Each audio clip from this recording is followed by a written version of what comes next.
के बाद भी मोदी सरकार भारी पड़ी। दिल्ली सर्विसेज बिल पर चर्चा के दौरान होम मिनिस्टर अमित शाह ने विपक्ष को जोरदार जवाब दिया, कांग्रेस को आईना दिखाया, आम आदमी पार्टी को बता दिया कि बिल लाने की जरूरत क्यों पड़ी और यह भी बता दिया कि विरोधी दल किस मजबूरी में केजरीवाल के साथ खड़े दिखाई दे रहे हैं। लोकसभा द्वारा पारित में विचार इससे दिल्ली से जुड़े इस बिल पर राज्यसभा में जोरदार बहस हुई, लेकिन इस बिल पर सियासी डायलॉगबाजी ज्यादा हुई, बिल पर बहस कम हुई। विरोधी दलों को पहले अंदाजा हो गया था कि राज्यसभा में सरकार का पक्ष मजबूत है, हार निश्चित है, इसलिए विरोधी दलों की कोशिश सिर्फ एंटी मोदी मोर्चे की एकजुटता दिखाने पर थी और वो दिखी भी। मोर्चे में शामिल कांग्रेस समेत दूसरी ऑपोजिशन पार्टीज ने अरविंद केजरीवाल से किया वादा निभाया, लेकिन जब होम मिनिस्टर अमित शाह ने जवाब दिया तो विरोधी दलों के पास जवाब नहीं था। अमित शाह ने कहा यह बिल पूरी तरह संविधान के दायरे में है। अध्यादेश इसलिए लाना पड़ा क्योंकि दिल्ली सरकार के भ्रष्टाचार को रोकना था। होम मिनिस्टर ने कहा कि केजरीवाल की सरकार दिल्ली में है, लेकिन वो ताकत प्रधानमंत्री की चाहते हैं, ऐसा कैसे हो सकता है? बिल का उद्देश्य केवल और केवल दिल्ली में सुचारू रूप से भ्रष्टाचार विहीन और लोकाभिमुख शासन हो। अब किसी को भ्रष्टाचार विहीन और लोकाभिमुख शासन में विरोध है तो इसका तो मेरे पास कोई जवाब नहीं है, मगर मैं इतना जरूर आश्वस्त करना चाहता हूं कि बिल के एक भी प्रावधान से मान्यवर पहले जो व्यवस्था थी जब इस देश में कांग्रेस की सरकार थी, वो व्यवस्था में किंचित मात्र भी परिवर्तन नहीं हो रहा है। जिसको भी दिल्ली में चुनाव लड़ना है, इसको दिल्ली के एक कैरेक्टर को समझना चाहिए। मान्यवर, मैं जब पंचायत का चुनाव लड़ता हूं और पार्लियामेंट के अधिकारों की मांग करता हूं तो संवैधानिक रूप से पूरे नहीं हो सकते। हम जब चुनाव लड़ते हैं दिल्ली के एमएलए का या चीफ मिनिस्टर की दावेदारी करते हैं, तब हमको मालूम होना चाहिए कि यूनियन टेरिटरी से, और सपना तो मुझे कोई भी आ सकता है, मगर चुनाव में जो लड़ता हूं इसके हिसाब से भी हो सकता, स्वप्न पूरे हो सकते हैं।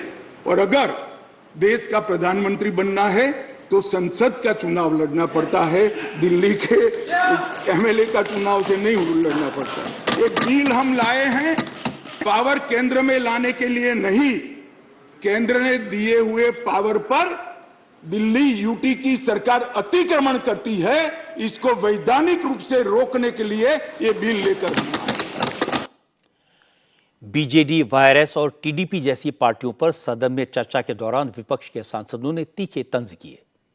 ये तीनों पार्टियां इस बिल का समर्थन कर रही हैं। सांसदों ने चेतावनी दी थी कि अगर आज इस बिल का समर्थन इन पार्टियों ने किया तो उनके राज्य में भी केंद्र सरकार ऐसा ही करेगी। इन आरोपों पर अमित शाह ने कहा कि विपक्षी सांसद झूठ फैला रहे हैं। केंद्र को जो ताकत संविधान से दिल्ली के लिए मिली है वो किसी और राज्य के लिए नहीं मिली। आज दिल्ली की बारी है, कल उड़ीसा की है, आज दिल्ली की बारी है, कल आंध्र प्रदेश की है, आज दिल्ली की बारी है, कल फलाने राज्य की है। कोई संसद सदस्य ऐसी बातें सुन के अपना मत नहीं बदलेगा। राघव जी, आप जरा भी चिंता मत करिए। ऐसा नहीं है कि सिर्फ आप पढ़ सकते हैं, सभी लोग पढ़ सकते हैं, सभी लोग समझते हैं और सभी लोग चीजों को जानते भी हैं। सभी लोग जानते हैं कि इस प्रकार के बदलाव किसी राज्य में नहीं हो सकते, यूटी में ही हो सकते। मगर प्रॉब्लम इसमें राज्य और यूटी का नहीं है। हम है यूटी में, चुनाव यूटी के लड़े हैं और राज्य की पावर एंजॉय करनी है, इसका प्रॉब्लम है। मान्यवर, प्रॉब्लम का कोई जवाब भारत सरकार के पास नहीं है, दिल्ली की जनता के पास भी नहीं है, ये सदन के पास भी नहीं है। अपनी मानसिकता को ही बदलना पड़ेगा, सीमित करना पड़ेगा, संयत करना पड़ेगा, तब जाकर मान्यवर इसका रास्ता निकलेगा। और इसके बाद अमित शाह कांग्रेस पर आए। उन्होंने कहा कि कांग्रेस मजबूरी में आम आदमी पार्टी के साथ खड़ी है। हकीकत तो यही है कि कांग्रेस ने जो संविधान संशोधन किया, उसी संशोधन के तहत मोदी सरकार ये बिल लेकर आई है। लेकिन अब कांग्रेस अपने संविधान संशोधन के खिलाफ खड़ी हो गई है। अमित शाह ने कहा कि कांग्रेस ने तो अपनी सरकार बचाने के लिए, सत्ता को हथियाने के लिए संविधान में संशोधन किए, लेकिन नरेंद्र मोदी की सरकार तो सिर्फ दिल्ली के लोगों को भ्रष्टाचार मुक्त शासन देने के लिए कानून ला रही है और इस कानून को लाने की जरूरत क्यों पड़ी, इसका भी खुलासा अमित शाह ने किया। आज जो राजनीतिक जरूरियात के कारण आप पार्टी की गोदी में बैठी है, वो कांग्रेस पार्टी ये संविधान संशोधन लेकर आई। ये हम लेकर नहीं आए।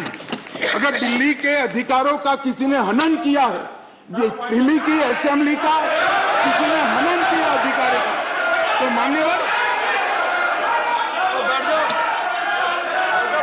मैं फिर से रिपीट करना चाहता हूं, केवल और केवल राजनीतिक स्वार्थ के कारण आप पार्टी का एपीचमेंट करने के लिए ये अपने ही लाए हुए कानून का ये विरोध कर रहे हैं। कोई भी विज्ञान का नियम है, कोई भी चीज अकारण नहीं होती। ये विजिलेंस विभाग को ही क्यों टारगेट बना गया? किसी में जल्दी नहीं हुई, सिर्फ विजिलेंस में हुई। अब मैं इस कारण बताना चाहता हूं कि सदन में विजिलेंस में क्यों जल्दी हुई। मान्यवर, इसके अंदर आबकारी घोटाले की, शराब घोटाले की फाइल विजिलेंस में पड़ी थी। इसलिए मान्यवर, आधी रात को विजिलेंस डिपार्टमेंट खोलकर फाइलों की हेराफेरी करने की फरियाद दिल्ली पुलिस को मिली है। मान्यवर, यही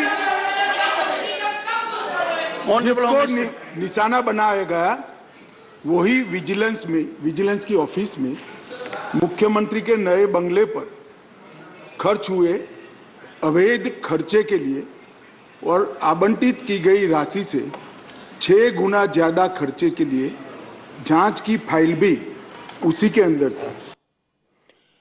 चूंकि बिल दिल्ली सरकार से जुड़ा है, इसलिए सबसे ज्यादा परेशान आम आदमी पार्टी के सांसद हैं। संजय सिंह को पूरे सत्र के निलंबित कर दिया गया है। वो अच्छे स्पीकर हैं, लेकिन उनकी एब्सेंस में आम आदमी पार्टी की तरफ से मोर्चा संभाला राघव चड्ढा ने। राघव चड्ढा ने, मैं कहूंगा, जोरदार स्पीच दी। रामधारी सिंह दिनकर की रश्मि रथी के अंश पढ़े। कहा, जब नाश मनुष्य पर छाता है तो पहले विवेक मर जाता है। केंद्र सरकार का हाल भी कौरवों जैसा हो गया है। उसके पास पूरे देश की सत्ता है, लेकिन वो पांडवों को 5 गांव के बराबर दिल्ली देने को भी तैयार नहीं है।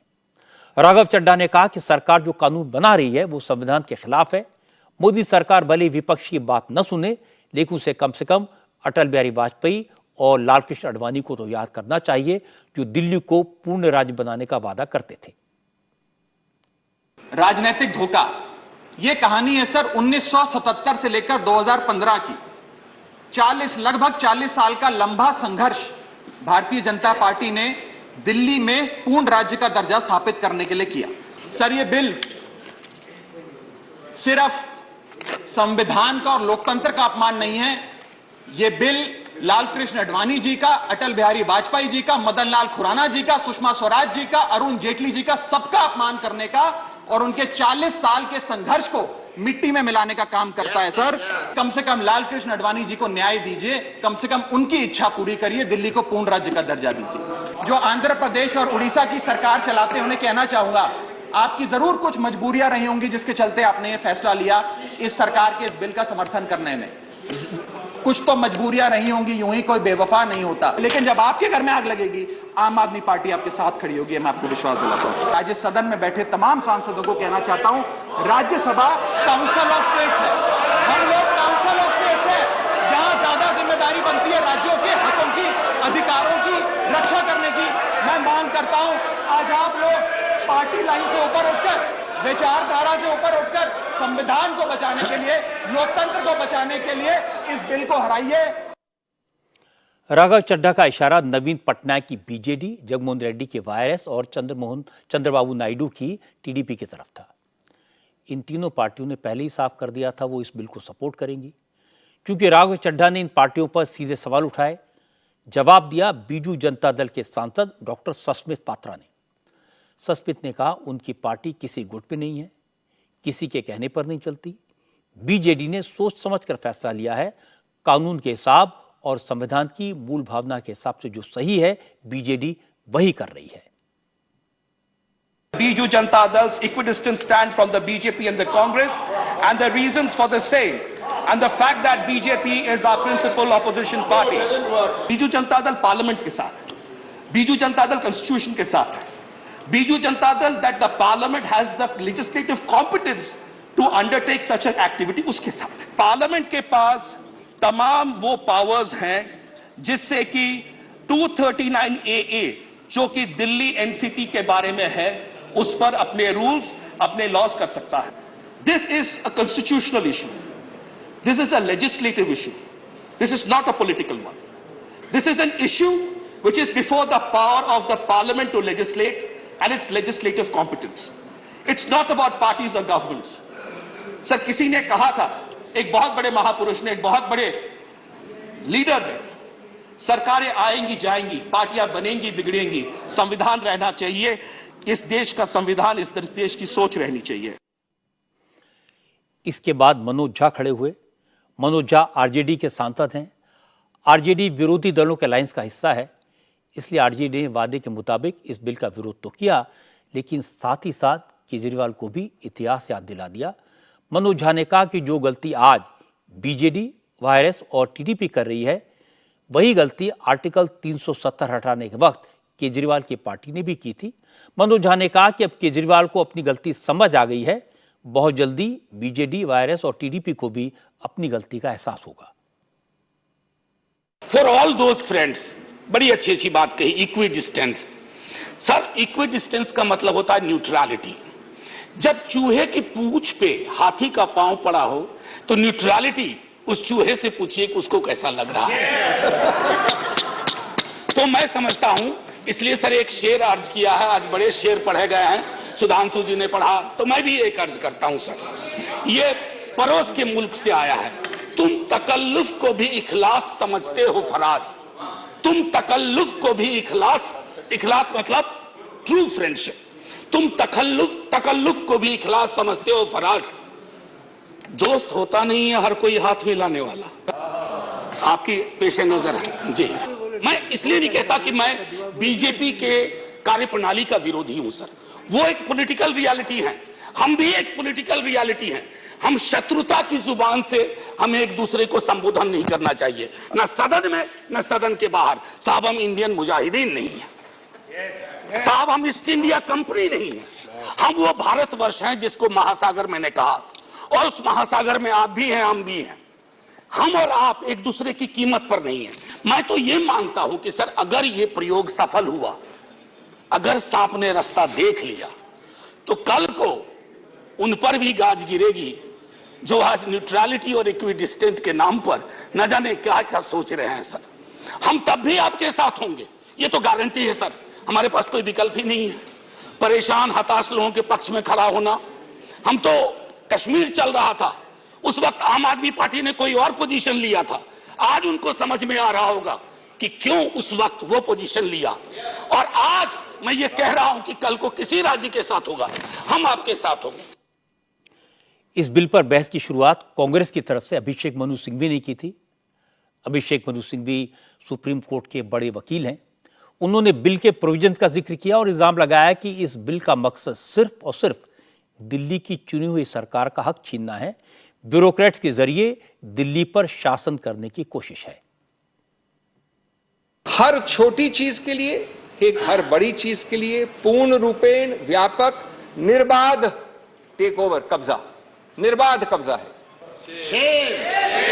ये दो सचिव बैठ के निर्णय करेंगे, ये दो सचिव बैठ के निर्णय करेंगे और वो मुख्यमंत्री वहां खड़ा होगा, देखता रहेगा, चुप्पी साधेगा या अपना डिसेंट नोट करवाएगा। उसके बाद ये निर्णय और सुझाव जाएगा पहले सुपर सीएम के पास और उसके बाद सुपर बॉस जो हमारे सामने बैठे हैं माननीय गृह मंत्री, ये सब गृह मंत्रालय में आएगा।